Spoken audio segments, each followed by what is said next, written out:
Hi, it's me, Daphne. Welcome back to my channel. In today's video, I'm going to be going through all the books I read in June. So the first book I finished in June was Jade City, and I already talked about this in my May wrap-up because it was my Being a Book Club pick for May, and I wanted to talk about it in May, even though technically I finished it in early June. I'll just briefly touch on it again. It is an amazing fantasy, gang-related story where people use these jade stones to enhance their, well, to give them magical powers, but not everybody can hold jade, and it is so good. I gave it 5 stars. Definitely read it. I'm reading Jade Legacy in July/August because our live show is going to be in August, and I read Jade War mostly in June, but I didn't technically finish it until July, so I'll probably just talk about it in my July wrap-up just to keep it more honest. Okay, but that's it for this. So good. 5 stars. I also have 2 spoiler vlogs already out. So I have my Jade City one if you want to watch that. I'll link it for you. And I have my Jade War spoiler vlog as well if you want to watch that in addition. So that's enough about all of that. The next book I read in June was this one, The 3 Body Problem. This is a Chinese translated sci-fi book, and this has been on my TBR for a while, and I was really excited to get to it. I recommended this for my IRL book club here in my apartment building, but the thing is, I waited way too long to get to it, and I physically read it with my eyeballs in 24 hours. Which might have impacted my reading experience. I ended up giving it 3 stars. I love sci-fi and space stuff, but I feel like we weren't in space enough, and some of the science things didn't intrigue me as much, but as a concept for a book, I think it's really cool and definitely worth checking out. It takes place in China. It's very historical at times as well, because you're talking about the Cultural Revolution that happened in China, which I didn't know that much about to start, so I did a little research on it, and pretty much it was this time period where scholars and teachers and scientists were hated for whatever reason, and students were physically attacking and murdering professors and stuff. It was mind-blowing. This was what happened in the book, and I'm fairly confident it happened in real life.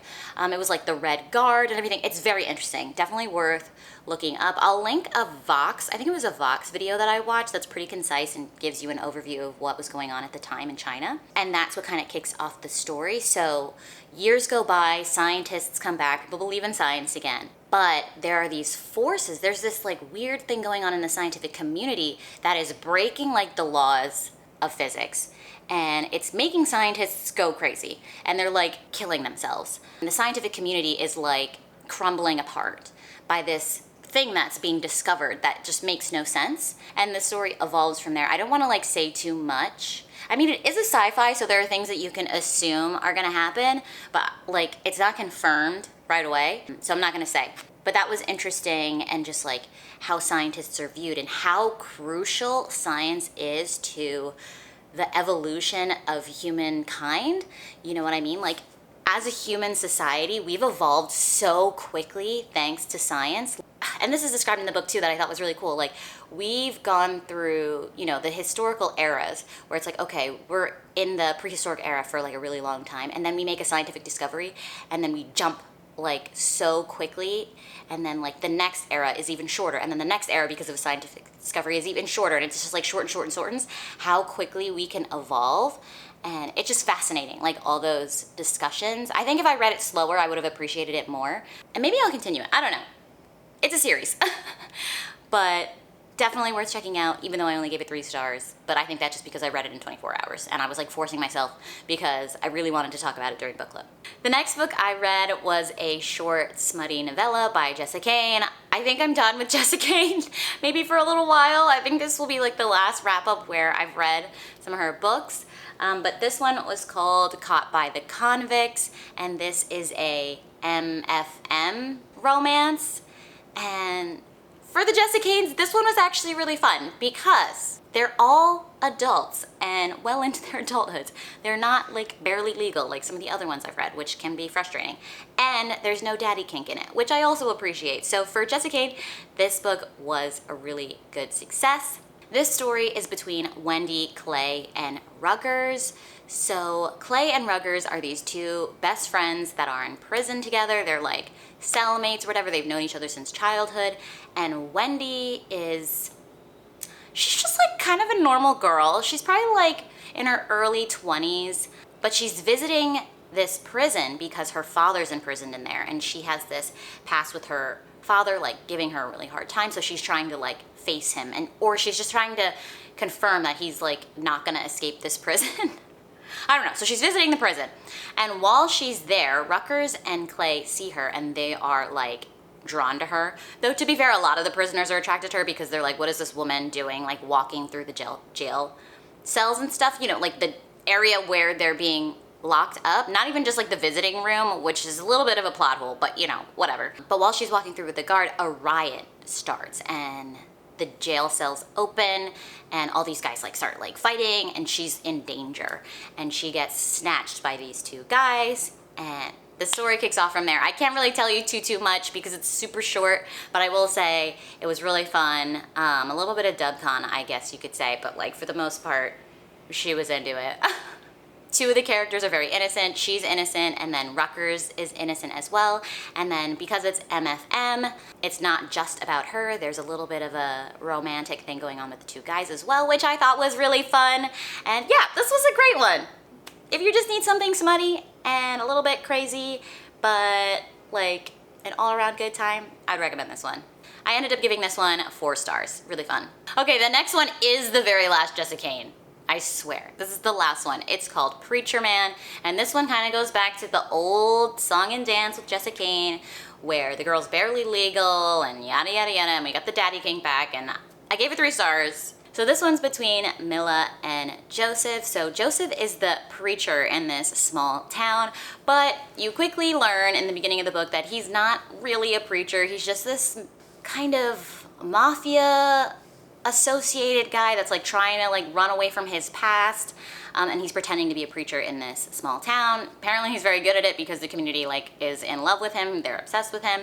And this Mila girl, she's like barely legal, she's like just 18 or something, and she's been fascinated with this man, but she has all these like dark thoughts, like, you know, inappropriate thoughts about him, and it's their relationship, and he's just as obsessed with her. There's like a baptism scene, and she's like in a white dress, and it, you know, obviously it's white, and she's being dunked in the water, and there's like all this drama, and I mean, it was fun until you get into the weird daddy kink stuff, which I really don't like. So yeah, whatever, it is what it is. Let's move on. All right, so the next book I read, I had been browsing through Barnes & Noble just for a little bit of a serotonin hit. Sometimes just being around books makes me feel better. But I actually decided to buy one, and it was this manga, Wolf Girl and Black Prince, Volume 1. So this is an anime that I watched a long time ago, but I think they've finally maybe translated them to English, because when I was trying to look up the other volumes, like 2, 3, whatever, how many they're gonna be, they're not available yet. They're like being released this year. So I imagine that's just because they're being released in English. I'm not really sure. But I have the first one, and I just remember really liking this anime, so I wanted to pick it up. So this is about a high school girl who has a little bit of trouble making friends. She has like one really good friend, but she's not in her class. And these 2 other girls she's friends with are a bit pretentious, and she really doesn't want to be alone, so she forces herself to be friends with them. But to be friends with them, she kind of has to put on this facade and try to act cooler than she is, you know, according to her own standards. So she said she's had this boyfriend, but the 2 friends aren't really believing this lie anymore, and she ends up taking a picture of this really cute guy she sees on the street one day while she's out, and claims that he's her boyfriend. Turns out this kid goes to her school. While she's getting called out from her friends and they see this guy like in the cafeteria or whatever, he decides to go along with it. And she's like, oh my God, he's so kind. Like, I didn't know guys could be like this. Like, he saved me from being embarrassed. But it turns out he's a little mischievous and dark, and he just wants her to be his little puppy dog if he's gonna agree to go along with it. So she basically has to do whatever he says. And because, you know, keeping friends and keeping her reputation is important to her, she agrees. So that's the premise of the story. I hope I explained that kind of well. That was kind of rambly and long, but I mean, like, look at his face. Like, he's manipulative. But it's a cute, fun shoujo time, and maybe I'll pick up the other ones to own physically as they come out. I ended up giving this 3 stars only because it's just the beginning start of their story. It's not super romantic yet. It's gonna be innocent, you know, PG-12. I don't even know. It's very innocent, you know, especially with the shoujo, but it's just the very beginning. So I just gave it a solid 3 stars. Oh, I'm holding it the wrong way, out of force of habit. Next, I read Twisted Ginny because I was a co-host for Hannah Blackwell's Once Upon a Readathon, which was super fun, and I was on Team Jin, so I definitely wanted to get a Jin book read. This book hadn't been on my radar before the Readathon, but I heard it was a reverse harem where the female main character was the Jin, and I was like, wow, sign me up, that sounds amazing. So the premise of this book is that there's this impending apocalypse happening because of this cult the 3 main guys are in. Their names are Sam, Phoenix, and Andres. So they were like born into this cult. They're supposed to be basically like the shell bodies for these demons that are trying to be reincarnated through them. They're gonna be like possessed by these demons, right? But they don't want that. You know, they are not buying into this cult thing, which is honestly a miracle in itself because they were raised this way. So they've tried to escape it, and as they've escaped, they've grabbed a bunch of things from the cult to like survive, and one of those things was a genie's lamp.